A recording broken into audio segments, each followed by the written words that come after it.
Want to make a podcast? Spotify's got a platform that lets you make one super easily, then distribute it everywhere and even earn money, all in one place for free. It's called Spotify for Podcasters, and here's how it works. Spotify for Podcasters lets you record and edit podcasts right from your phone or computer, so no matter what your setup is like, you can start creating today. Then you can distribute your podcast to Spotify and everywhere else podcasts are heard. Video podcasts are also available on Spotify. With Spotify for Podcasters, you can even earn money in a variety of ways, including ads and podcast subscriptions. And best of all, it's totally free with no catch. Spotify for Podcasters has made our podcasting process so much easier and even has options like Q&As and polls so we can engage with listeners. I highly recommend you give it a try. Download the Spotify for Podcasters app or go to www.spotify.com/podcasters to get started. The following contains descriptions of physical violence, sexual violence, and graphic descriptions of autopsies.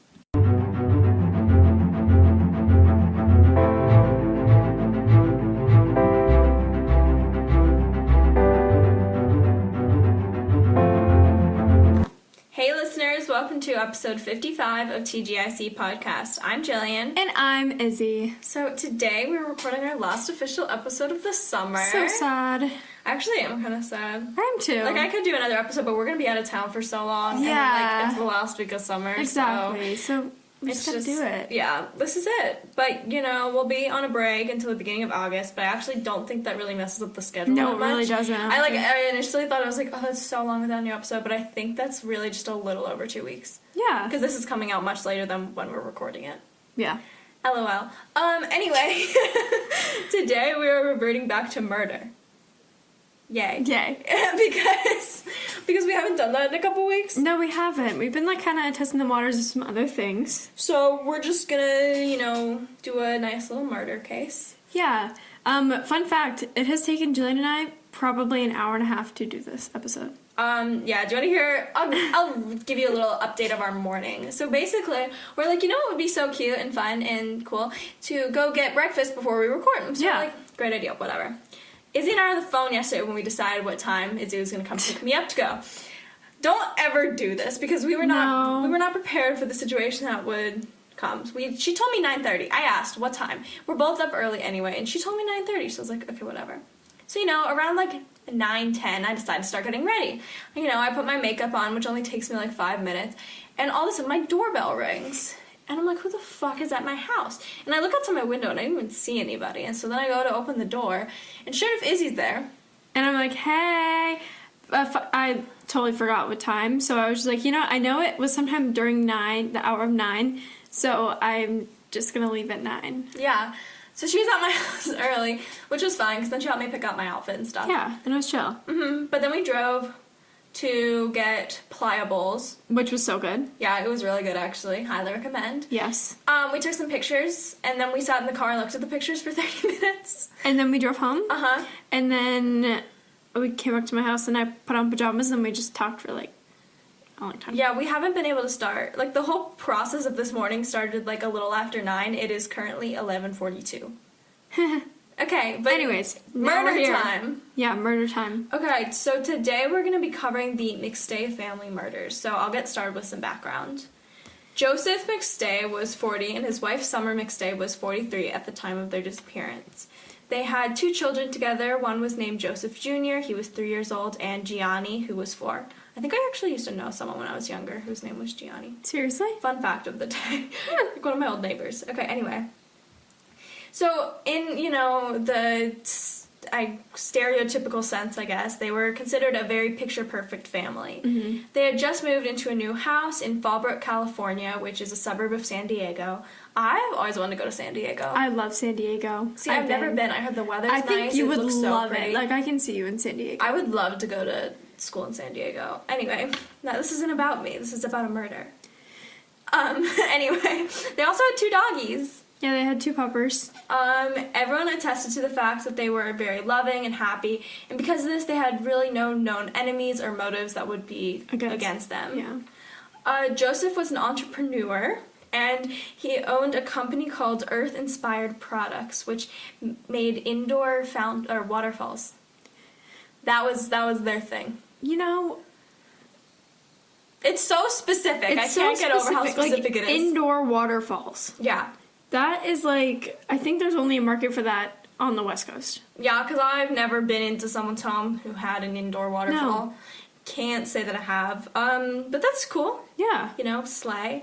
Anyway, Summer was a real estate agent, and she typically worked in, like, San Diego outside of the suburbs. Joseph's business was pretty successful, actually, which is impressive for indoor waterfalls. Yeah. And everyone they knew attested to the fact that he would spend every free moment of the day with Summer and their boys. Aww. They often took family trips and, like, little adventures, and they were just very close as a family. Their friends were actually pretty jealous of the seemingly perfect family dynamic and the, like, connections that they had to each other, and that's what kind of made their disappearance very just horrifying, because they just seemed like such a close family. That's so sad. I know. Okay, I'm gonna get on the timeline. I think this is more of like a girthy timeline. Girthy? Why'd you have to use that word? I don't know. hate that I don't word. know. Reminds But me it's of, like Gertrude. Oh my god. But it's like pretty, it's more separated than I feel like timelines we've done in a while. Okay. So this all started on February 4th of 2010. The day started in a seemingly normal fashion, and the family was going along with the day as usual. I mean, at least from like the outside view. So both Joseph and Summer had communications on the day of their disappearance. So Joseph had a phone call with his father before lunchtime, and in this call his father claimed that Joseph was kind of in a hurry because he was running late to a lunch meeting for work. And the last phone call on Joseph's phone was actually to his coworker, Charles Chase Merritt. And during the same period of time, Summer actually had talked to her sister, and all communication by both Summer and Joseph came to a halt after 5:47 p.m. That's so specific. Yeah, and at 7:47 p.m., a security camera in the McStay family's neighborhood caught footage of the family's white 1996 Isuzu Trooper leaving their house. And it's not really clear who was in the car itself, like you couldn't really see into it. Mm-hmm. And the most interesting about this timeline is that at 8:28 p.m., a call was placed by Joseph's phone to Charles Chase Merritt's phone, and like he actually let it ring to voicemail. And Chase, should I call him Charles or Chase? Chase. Okay, Chase actually later claimed that this was due to the fact that he was watching a movie, and Joseph's phone was pinged by a cell tower in Fallbrook, California. I love how you're like, this is, like, so interesting. He let it ring to voicemail because he was watching a movie. Like, you sound so suspicious of this guy. No, it's interesting because it was like, they said all communication stopped, but then he had this final phone call that this guy didn't pick up. Yeah. So, I don't know. I guess that is weird. And February 8th of 2010, which is 4 days after the original last phone calls, the family's white Isuzu Rodeo was discovered abandoned in San Isidro on the U.S.-Mexico border, and the car was then impounded and taken in as like an abandoned vehicle in like an impound lot. San Diego's pretty close to the Mexican border, Oh, yeah. though, right? Okay, that's what I thought. And this immediately led to the creation of the theory by the police that the family was potentially fleeing the country for some reason or another. And the next few days, the family of both Summer and Joseph tried and failed to contact them and kind of grew, like, increasingly worried. Yeah. Because this is, like, a family, like, them not answering calls is weird. And they both are, like, working. Mm-hmm. February 13th of 2010, Joseph's brother named Michael went down to do some investigating of his own because just like the police weren't really doing anything and he thought something needed to be done. So he went to their house and he tried to knock, but when there was no answer and no car in the driveway, he decided to go through an open window into the house. In the home, he saw that there were some weird things going on and he just decided to look around. A few things that were really off to him. First off, there's like food rotting in the kitchen. This is really sad, but the dogs were left in the backyard. No! Yeah, they were okay, but they were in the backyard. Oh. Summer had actually left her prescription sunglasses on the counter, and simply he just couldn't fathom that the family had left and not told anyone they had gone, or like why they would do that. And, like, to leave the dogs in the backyard is very strange. Exactly. Also, to leave food rotting, I don't know, I feel like that sticks out that they probably didn't leave by choice. Because, like, you know how before vacations your parents will, like, eat everything in the house so that we don't waste any food? Yeah. It's just, I don't know, it's weird. And in the police search, they found even more weird stuff like that. So by the end of February, obviously concerns were growing, and February 15th, the family was reported missing by Michael and other family members. by February 19th, the police department decided to finally start an investigation. So what they first did was they looked at the family's house, and they discovered the same weird things that Michael had found earlier, but they kind of determined that the family had left, like, on their own fruition in a rush, because there was no sign of, like, foul play or, like, violence or anything in the house. Mm-hmm. And this was mainly due to the fact that there were eggs, like, left on the counter. And this is so sad, but there were 2, like, child bowls of popcorn left half eaten on the couch in the TV. Like, that just makes me so, like, that's a chilling image. Yeah. And by February 23rd, it was clear to the police that something had seriously gone wrong. Whether that meant that they had fled the country or that they had been kidnapped or worse, something was definitely going on. And the authorities in California alerted Interpol of the situation and that they needed to, like, be on the lookout for the missing family who they believed to be in Mexico. Okay, so the case really went cold. There were some leads here and there, but none of them led anywhere, and there was no sign of the family until November 11th of 2013. That's a long time. Yeah, multiple years. So a motorcyclist found a skull and other assorted human remains in the desert near Victorville, California. That's a place. Victorville? Yeah, and this location is about 100 miles north of the McStay home. So, first off, this is weird. Their car was found south of their home in Mexico. Yeah. So it's like, okay, interesting. So after this guy had called in, obviously, investigators immediately rushed to the scene, and they uncovered 2 shallow graves containing 4 bodies. And they also found a 3-pound sledgehammer. That's the murder weapon? A sledgehammer. That's insane. Okay, but also, it's kind of weird if the graves are so shallow that it took so long for them to be discovered. Exactly. And it was in a freaking desert. Like, it wasn't like they were in a forest. Yeah, in a desert. And people go through those deserts. Like, I mean, Yeah. if there's a motorcyclist going through there, I'm sure there's cars passing through and stuff. Like, Yeah. It's just weird to me. Maybe he was just or they were just, like, the first person who actually, like, Looked in that area, I guess? I don't know. It's just crazy. Like, alerted the authorities. Yeah. Because I can't tell you how many times I've gone past, like, a freaking, like, I don't even know, like a bag on the highway or something, Yeah, and been that's like, true. that's kind of weird looking, but it's nothing. Not my problem. You know, yeah. So 4 days later, November 15th of 2013, it was determined through autopsy that the 3 victims had died due to blunt force trauma inflicted by the sledgehammer. That's so sad. Yeah, and through dental records, they were able to confirm that the bodies of the adults were Joseph and Summer, and that the children with them were their children through association. Joseph had actually been hit in the head with a sledgehammer 4 times. That's insane. And it's just, like, a sledgehammer. That's so full of, like, hatred and passion and rage. Yeah. And to kill their 2 children who were under the age of 5? Yeah. That's insane to me. Like, I'm sorry. That's just, ugh. So now we're gonna get into, like, some suspects and theories, but more like, I don't even know, like, yeah, suspects More and like theories and suspect. Yeah.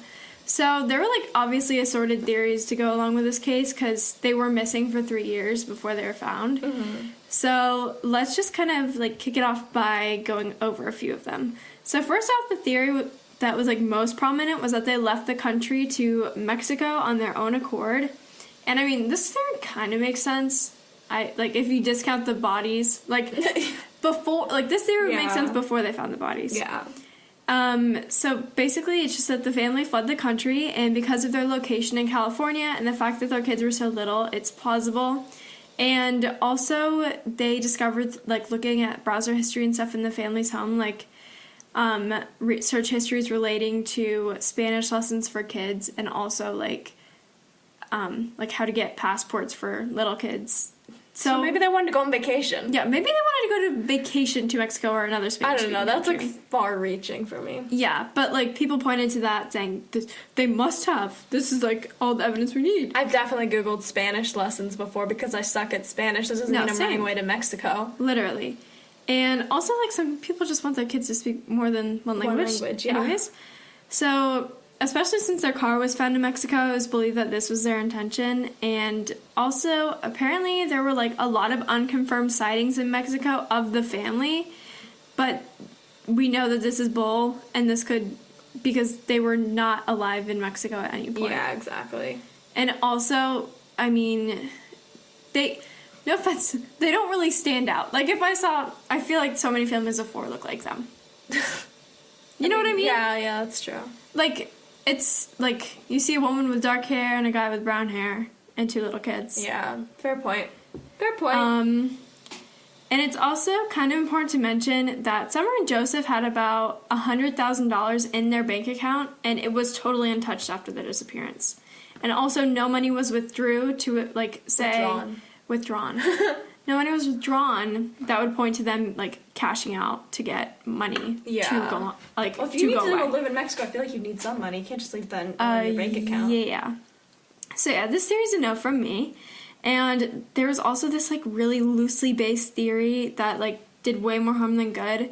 And that was, like, a man named Rick Baker basically wrote a whole-ass book in which he accused Summer of killing her family. Why? I don't even, like, it's just, I don't know. And they weren't even missing for that long when he wrote this. And when the bodies of the family were actually found, he then offered a refund to whoever bought this book. That's so pathetic. Yeah, you know, in total, he probably issued 2 refunds, one to his mom and one to his own bank account. Oh, burn. But yeah, no, that's just, why would you do that when they're still missing? Yeah. I don't know. That just makes me kind of angry. All right, so now we're going to talk about our suspect in this case, Chase Merritt. And yes, this is the coworker from earlier. So he worked with Joseph McStay in his custom waterfall business. And Chase, like we said, was one of the last people to speak on the phone with Joseph. And then there was that weird occurrence with the ringing phone call or whatever later on. And in 2013, he shared that they'd actually been together for over an hour on the day of their disappearance/murder. I'm not really sure what day the murder occurred on because it can't be confirmed, but whatever, the same day of their disappearance. He also passed a polygraph in 2013. But, polygraphs are so unreliable They're anyway. so unreliable. I never trust polygraphs because I feel like the people who shouldn't be passing them pass them, and then the people that, like, should be able to pass them don't pass them because they're nervous. Yeah, like, I bet I wouldn't pass a polygraph just because I would get so anxious and nervous. Yeah, exactly. Anyway, he did have this very fishy criminal history. He had felony convictions for both burglary and receiving stolen property. Okay. And, like, while those aren't, like, violent crimes? Yeah. They're still felony charges. And also, it's, like, someone who, like, I don't know, working with someone who has those kind of... Yeah, exactly. Yeah. Just a little sketchy. Icky.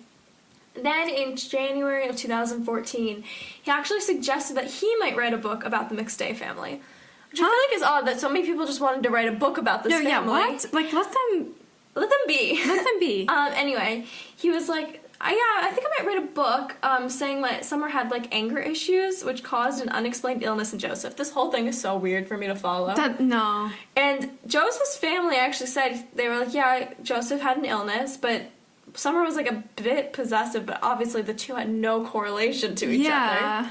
And it was just very, very strange. And you can't say someone is possessive and then be like, substantiate that they killed their entire family. Oh, that's not what he was trying to say. He was saying that it caused a physical illness in Joseph. This wasn't really about the murders, more about them as a family. Oh. Okay. He was just a weird dude. Yeah. Anyway, then in November of 2014, Chase was actually arrested in connection to the murders because his DNA was found in the car. Oh, yeah. I can't believe it took that long for him to figure that out, though. Like, that's kind of weird. Anyway, he was finally arrested, and the suspected motive actually for the murders was money, because Chase had a big, like, gambling problem. Interesting. Yeah, so following the deaths, actually, I don't know how they didn't find out this out sooner, but he wrote checks, like, from Joseph's business account, like, $21,000 worth, and went on, like, a gambling spree at all these different casinos, and he supposedly lost thousands of dollars during the spree alone. Like, this is after they had been found. Oh my god.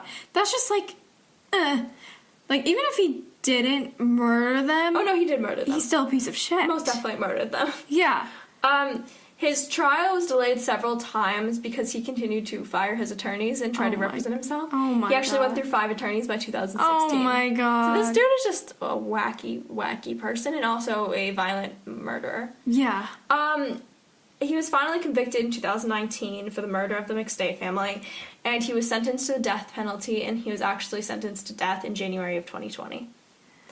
Dang. Yeah. Okay. Oh my god. Yeah. It's been a while since we've done a murder or, like, a crime in general that was done for the purpose of money. Yeah, and it's just, like, the fact forget that how he killed the intense they entire family. I know. Just so he could go gambling. He must have been, like, a psychopath. Like, I just... How do you justify that? Like... You can't. He could have just stole the money. Yeah, you could have just taken the money. Why did he need to kill him? He literally had access to the accounts beforehand. Oh my god. I'm trying to figure this out. I, like, cannot wrap my brain around that. The whole family. Little kids with a sledgehammer. It's just awful. Oh my god. This guy sucks. At least, he got what was come to him. Yeah. Okay, I'm not in favor of the death penalty, though. Because it's such a gray area for me. I can't get on board with it because I feel like when people commit crimes like that, their punishment is just to sit and rot in a jail cell. Exactly. Because then they're thinking about their punishment. You kill them, and then they just, like honestly, it's better. Yeah, like, if you are a horrible person, I feel like you're gonna suffer more in jail. Exactly. And this guy is also a child murderer, and, like, apparently in jail you get, like... Yeah. So no, I just think jail is better because it's not like he's gonna ever get out. Exactly. And also, if you are not actually guilty, being in, like, sometimes they put... I feel like there's so many cases of people on death row... That shouldn't be there. That are not guilty. So, like, wouldn't you rather keep them alive until you, like, what if one day you figure that out? Yeah. That's why I'm so against it, just because I feel like it's a bigger punishment anyway, and then if they find out they made a mistake, they can, like, fix their mistake. Can't fix, like, killing a person that was innocent. No, exactly. Ugh. That's why I'm against it. I've, like, thought about this hard. I actually can't get on board with it because I feel like the greater punishment is having them sit in jail. Exactly. And also, this is, like, a weird fun fact. Not even fun. It's, like, fun fact, but really sad fact. Oh. If you are put to death and you survive, like, it doesn't work, then you're free. What? Yeah. Like, all your convictions are taken away from you. Are you serious? That's a thing? Yeah. Oh my, where did you learn that? I know it's a thing. I remember watching a documentary or something about it. That's insane. That mentioned it, but yeah. I didn't realize that. I hope that doesn't happen a lot. I don't think it does. That's good. But, like, isn't that crazy? Yeah, that's weird. Like, you could be a horrible murderer and, like, be the worst person alive, and you just get off. That's insane. Yeah. Anyways, this was the McStay family murders. Make sure to follow us on Instagram at tgic.podcast and check out our other podcast, Toxic Positivity, at toxicpositivity.podcast. bye!